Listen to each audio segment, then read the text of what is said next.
Alright guys, at this point I got the rear sway bar here. We're going to reinstall it with the new bushings, but before I do that, what I'm going to do, I'm just going to wire wheel this whole thing. As you can see, it is just corroded everywhere. I'm going to try to take all this remaining material off, and we're just going to paint it black just to make it look a little bit better. So I'm going to get started right now. Alright, and the sway bar looks way better once it was painted.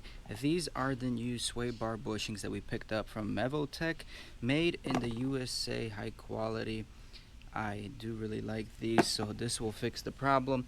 And again, if you guys are new to the channel, you can tell the difference right here. These are just out of round. They lost their shape.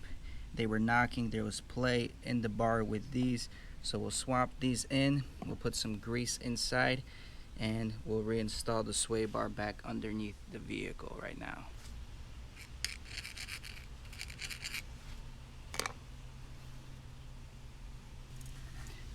Look how easily these open up.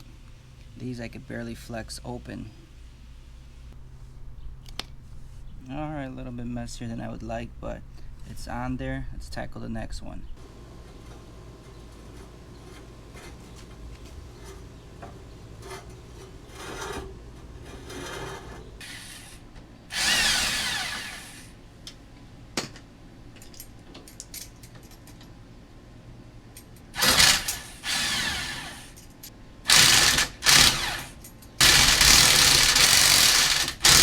End links are just a pain, the ones that you have to insert the hex in here.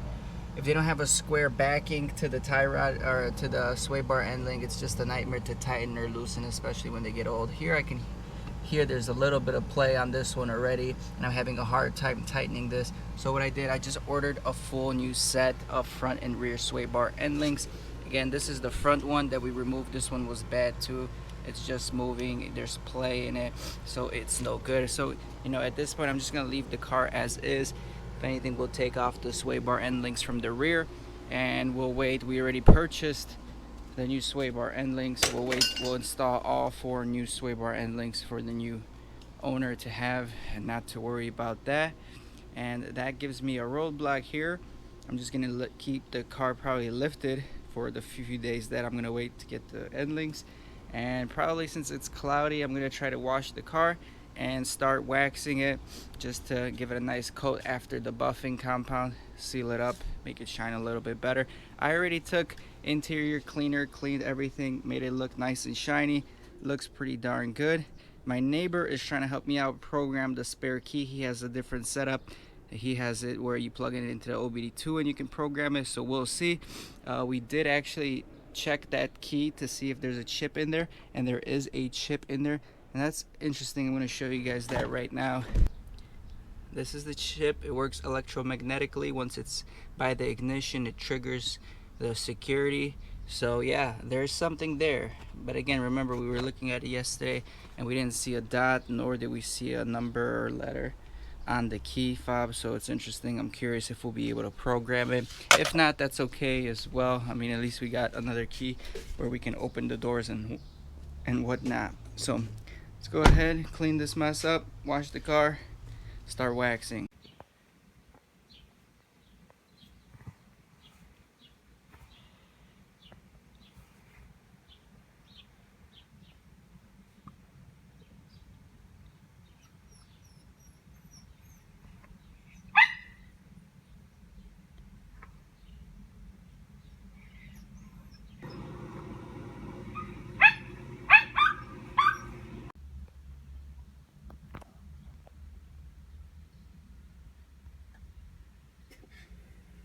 So at this point, guys, I'm spray painting all these accessories black so we can get rid of some of the rust.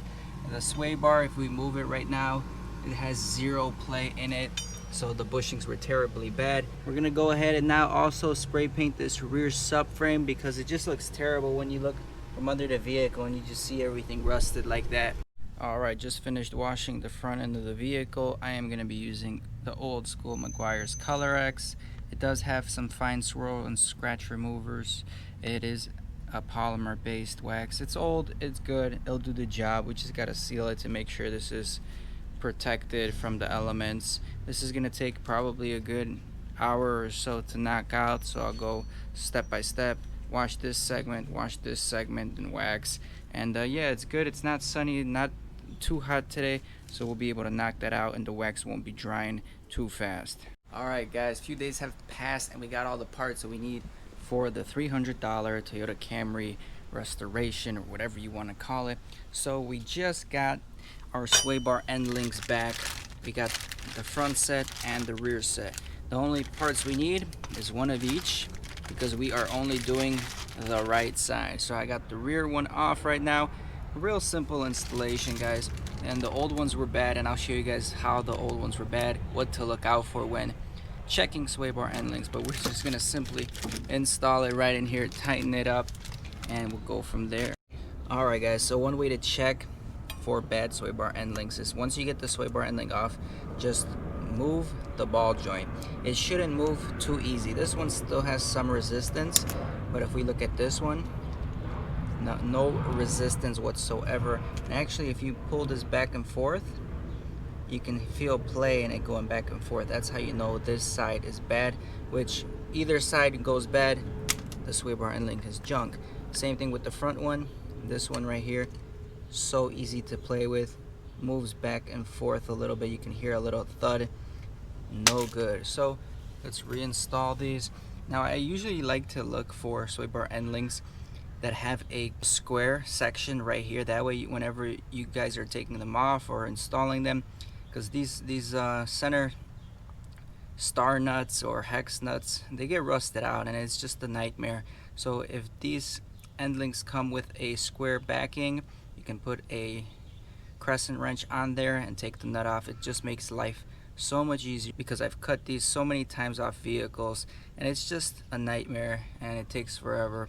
So these unfortunately don't have them. Again, this is the easy part. Installation, removal after a year or two is the hard part, but hopefully this car's long gone by then. I can tighten up the back one a little bit right here.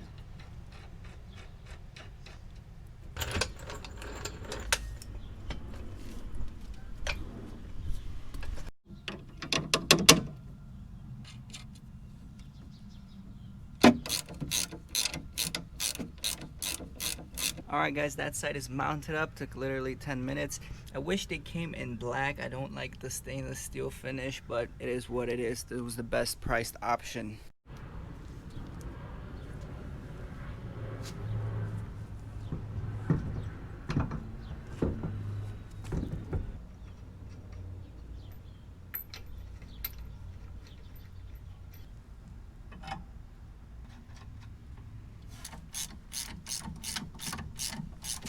Most of the time when you're hearing clunks, it's sway bar end links that are worn out.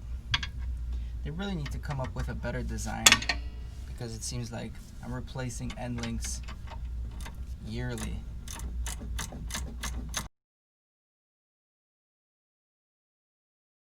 I ain't here for the money, I ain't here for the fame. Though it might be nice to own a jet plane, I'ma do it all for you. Come along and see it's true.